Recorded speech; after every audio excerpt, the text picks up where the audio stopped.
வடகொரிய கடற்படையின் பலத்தை சர்வதேச அளவில் அதிவேகமாக உயர்த்தும் நோக்கில் 10,000 தொன் எடையுடைய பிரம்மாண்டமான டெஸ்ட்ரோயர் ரக போர்க்கப்பல் ஒன்றை உடனடியாக கட்டமைக்குமாறு அந்நாட்டு அதிபர் கிம் ஜாங் உன் உத்தரவிட்டுள்ளதாக வடகொரிய அரசு ஊடகங்கள் செய்தி வெளியிட்டுள்ளன.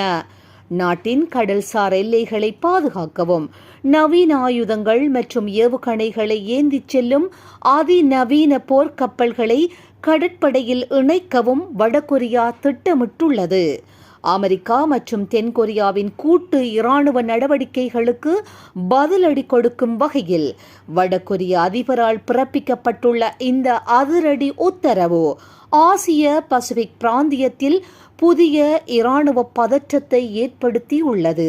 இதுபோன்ற செய்திகளை உடனுக்குடன் துல்லியமாக நீங்கள் அறிந்து கொள்ள கல்ஃப் நியூஸின் தமிழினை சப்ஸ்கிரைப் செய்வதனூடாக அறிந்து கொள்ள முடியும்.